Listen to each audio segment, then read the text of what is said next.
Thank you, Mr. Chair, and thank all of you for your thoughtful testimony and your written testimony. I would like to start with Ms. McNair, and I'm looking at I think the last page of your written testimony, and I really appreciate, and I was speaking with Congressman LaMalfa about your suggestions contained on that last page. And we would like to work with you in bringing the type of legislation you suggest about the ambient air quality standards. That's really an excellent observation on your part, and I certainly was not aware of it. So we may be reaching out to you, if that's acceptable, and finding out what we can do to move legislation forward in that space.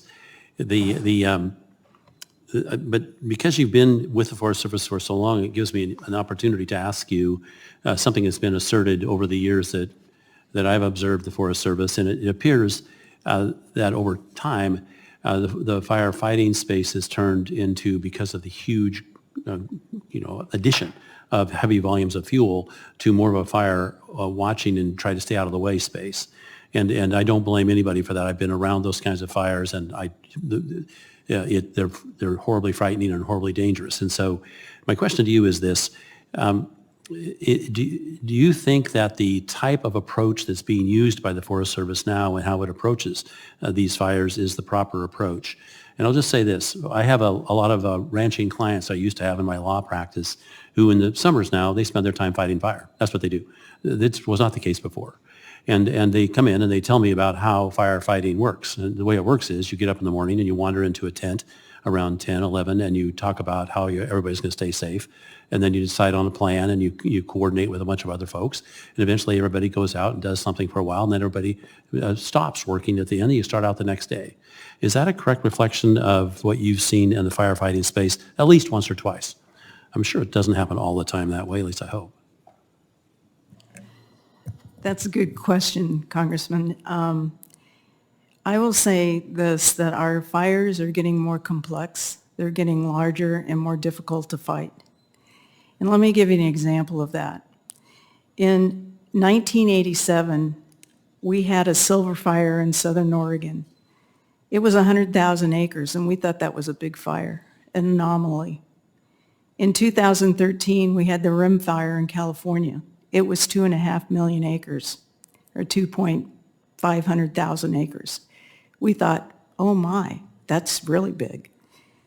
2021, we had the Boot Lake Fire in Oregon, and we hit 500,000 acres. What we're seeing is every fire is either controlled and maintained, or monitored. I don't think we've ever seen people walk away from a fire. It really has one or three strategies. It's either a direct or indirect attack. But I think that as we see our firefighters approach these fires, it's always their safety we have in mind. And of course it is. Communities. And forgive me for interrupting, but I have to ask Dr. Schultz a question. I'm going to be out of time. Okay. But I appreciate what you were going to say, and the last thing I want to do is put people at risk. But I think it leads directly into how in the world are we going to reduce the amount of fuel that's in these spaces, because once these things get rolling, you better get out of the road. And so that brings me to Dr. Schultz. Dr. Schultz, I really appreciate your testimony, the written, I was reviewing it here, and you talk about collaboratives, and you also say on the first page of your testimony, the last paragraph, the center line, if we want to get to scale, needed to make a difference. I've used that phrase a lot, and I know what scale is. My district is bigger than the state of Washington, and so I get scale. Is that what you meant? Were you saying, hey, we got what, 90 million acres of forest on the western United States? Is that what you talk about? Is that what you mean when you say scale? I'm talking about, thanks for the question. I'm talking about planning at a large enough scale to have an impact on fire behavior and also on forest conditions. And so we often talk about a history of putting in smaller projects in a less strategic way sometimes really doesn't make a difference. And so if we really want to go big across the landscape to reduce fuels enough to affect fire behavior and have some impact on communities, then we need to be planning large projects. And that's when collaboration and good planning come into play. We need to do those things in order to really scale up and be working at the landscape level.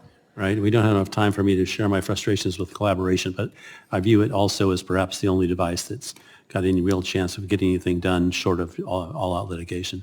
Thank you, Mr. Chair. Yield back.